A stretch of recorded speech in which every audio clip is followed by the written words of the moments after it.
Hi hello ನಮಸ್ಕಾರ ಸ್ನೇಹಿತರೆ, ಎಲ್ಲರಿಗೂ ಮೂಡಣ ಪಡುವಣಕ್ಕೆ ಸ್ವಾಗತ ಸುಸ್ವಾಗತ. ಸ್ನೇಹಿತರೆ, ನಾನಿವತ್ತು ಈ ವಿಡಿಯೋದಲ್ಲಿ ನಿಮಗೆ ಒಂದು ಸುಂದರವಾದ ಪ್ರಸಿದ್ಧ ದೇವಸ್ಥಾನದ ಬಗ್ಗೆ ತಿಳಿಸಿಕೊಡಲಿದ್ದೇನೆ. ಈ ದೇವಸ್ಥಾನ ನೋಡಿದ ತಕ್ಷಣ ಎಲ್ಲರಿಗೂ ಇಷ್ಟ ಆಗುತ್ತೆ, ತುಂಬಾ ಇಷ್ಟ ಆಗುತ್ತೆ. ಕಾರಣ ಏನಂದರೆ ಈ ದೇವಸ್ಥಾನದ ವಾಸ್ತುಶಿಲ್ಪ ಆಗಿದೆ.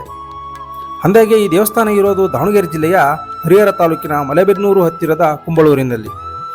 ಇಲ್ಲಿಗೆ ಬೆಂಗಳೂರಿನಿಂದ ಸುಮಾರು 283 ಕಿಲೋಮೀಟರ್ ಆಗುತ್ತದೆ. ದಾವಣಗೆರೆಯಿಂದ 25 ಕಿಲೋಮೀಟರು, ಹರಿಹರದಿಂದ 19 ಕಿಲೋಮೀಟರ್ ಆಗುತ್ತದೆ. ಇಲ್ಲಿಗೆ ಹತ್ತಿರದ ರೈಲ್ವೆ ನಿಲ್ದಾಣ ಅಂತ ನೋಡುವುದಾದರೆ ಅದು ಹರಿಹರ ನಗರದಲ್ಲಿರುವ ರೈಲ್ವೆ ನಿಲ್ದಾಣ. ಅಲ್ಲಿಂದ ಸುಮಾರು ಈ ದೇವಸ್ಥಾನಕ್ಕೆ 20 ಕಿಲೋಮೀಟರ್ ಆಗುತ್ತದೆ. ಹಾಗೆ ಇಲ್ಲಿಗೆ ಹತ್ತಿರದ ಬಸ್ ನಿಲ್ದಾಣ ಅಂತ ನೋಡುವುದಾದರೆ ಒಂದು ಮಲೆಬೆನ್ನೂರು ಮತ್ತು ಇನ್ನು ಕುಂಬಳೂರಿನ ಬಸ್ ನಿಲ್ದಾಣವಾಗಿರುತ್ತದೆ. ಹಾಗಾದರೆ ಈ ದೇವಸ್ಥಾನಕ್ಕೆ ಯಾವ ಹೆಸರಿನಿಂದ ಕರೆಯುತ್ತಾರೆ ಅಂತ ನೋಡೋದಾದರೆ ಶ್ರೀ ಭದ್ರಕಾಳಿ ಸಮೇತ ಶ್ರೀ ವೀರಭದ್ರೇಶ್ವರ ದೇವಾಲಯ ಎಂದು ಕರೆಯುತ್ತಾರೆ. ಈ ದೇವಸ್ಥಾನದ ನಿರ್ಮಾಣವು 2009ರಲ್ಲಿ ಪ್ರಾರಂಭಗೊಂಡು 2020ರಲ್ಲಿ ಪೂರ್ಣಗೊಂಡಿದೆ. ಅಂದರೆ ಈ ದೇವಸ್ಥಾನದ ನಿರ್ಮಾಣಕ್ಕೆ ಸರಿಸುಮಾರು 12 ವರ್ಷಗಳ ಕಾಲ ಬೇಕಾಯಿತು. ಈ ದೇವಾಲಯವು ಪೂರ್ವ, ಪಶ್ಚಿಮ, ಉತ್ತರ ಹಾಗೂ ದಕ್ಷಿಣದ 4 ದಿಕ್ಕುಗಳಲ್ಲಿಯೂ ಒಂದೊಂದು ದ್ವಾರವನ್ನು ಹೊಂದಿದೆ. ಜೊತೆಗೆ ಈ ದೇವಸ್ಥಾನವು ಉತ್ತಮ ಮಟ್ಟದ ವಾಸ್ತುಶಿಲ್ಪವನ್ನು ಒಳಗೊಂಡಿದೆ. ಇನ್ನೊಂದು ವಿಚಾರ ಏನೆಂದರೆ ಈ ದೇವಾಲಯವನ್ನು ಸಂಪೂರ್ಣವಾಗಿ ಕಲ್ಲಿನಿಂದ ನಿರ್ಮಾಣ ಮಾಡಲಾಗಿದೆ. ಈ ದೇವಸ್ಥಾನದ ನಿರ್ಮಾಣಕ್ಕಾಗಿ ಮುರುಡೇಶ್ವರ, ಕಾರ್ಕಳ ಮತ್ತು ತಮಿಳುನಾಡಿನ ಶಿಲ್ಪಿಗಳು ಕೆಲಸವನ್ನು ಮಾಡಿದ್ದಾರೆ. ಬನ್ನಿ ಇವಾಗ ಈ ದೇವಸ್ಥಾನದೊಳಗೆ ಹೋಗ್ತಾ ನಿಮಗೆ ಸಂಪೂರ್ಣವಾಗಿ ಈ ದೇವಸ್ಥಾನದ ಬಗ್ಗೆ ತಿಳಿಸ್ಕೊಡ್ತಾ ಹೋಗ್ತೀನಿ.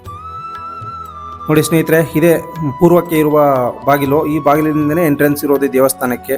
ನೋಡಿ ನಿಮ್ಗೆ ಏನು ಮುಂದ್ಗಡೆ ಕಾಣಿಸ್ತಾ ಇದೆಯಲ್ಲ, ಇದು ಗರ್ಭಗುಡಿ. ಈ ಗರ್ಭಗುಡಿಯಲ್ಲಿ ನೆಲೆಸಿರುವುದು ನಮ್ಮ ವೀರಭದ್ರೇಶ್ವರ ದೇವರು.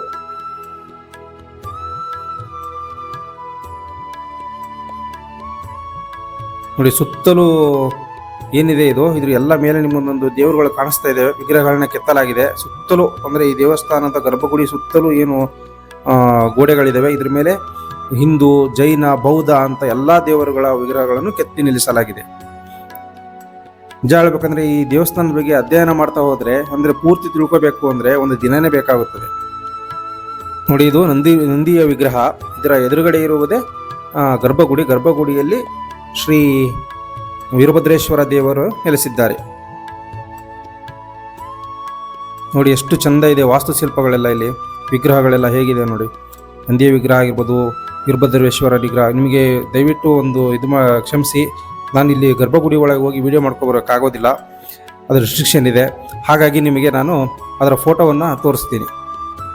ನೋಡಿ ಇದೇ ಶ್ರೀ ವೀರಭದ್ರೇಶ್ವರ ದೇವರು.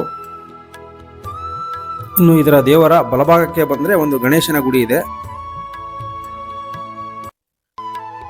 ನೋಡಿ ನಿಮ್ಗೇನು ಕಾಣಿಸ್ತಾ ಇದೆ, ಇದು ಗಣೇಶನ ಗುಡಿ. ಇಲ್ಲಿ ಗಣೇಶ, ಬಲಭಾಗಕ್ಕೆ ಎಡಕ್ಕೆ ಕಾಳಿ ಮಾತೆಯ ದೇವಸ್ಥಾನ ಇದೆ, ಭದ್ರಕಾಳಿ ದೇವಸ್ಥಾನ.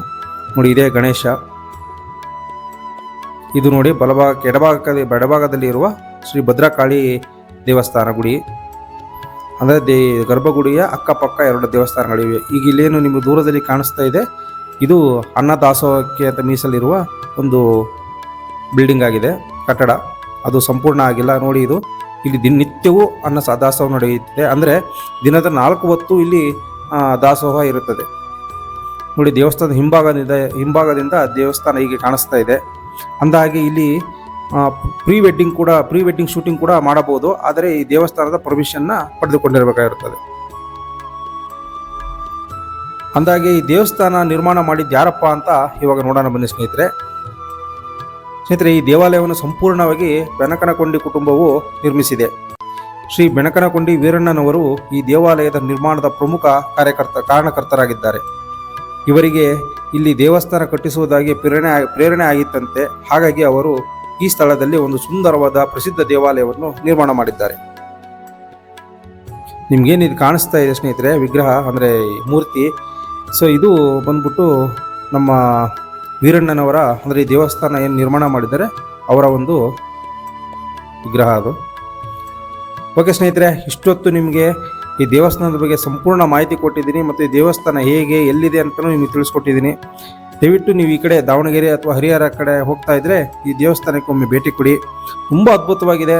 ನಿಮಗೆ ವಿಡಿಯೋದಲ್ಲಿ ಪೂರ್ತಿಯಾಗಿ ನನಗೆ ತೋರ್ಸೋಕ್ಕಾಗಿಲ್ಲ, ಆದರೆ ತುಂಬ ಸುಂದರವಾಗಿದೆ. ಓಕೆ ಸ್ನೇಹಿತರೆ, ಮುಂದಿನ ಇಂತಹದೇ ವಿಡಿಯೋದಲ್ಲಿ ಮತ್ತೆ ಸಿಗೋಣ. ನಮಸ್ಕಾರ.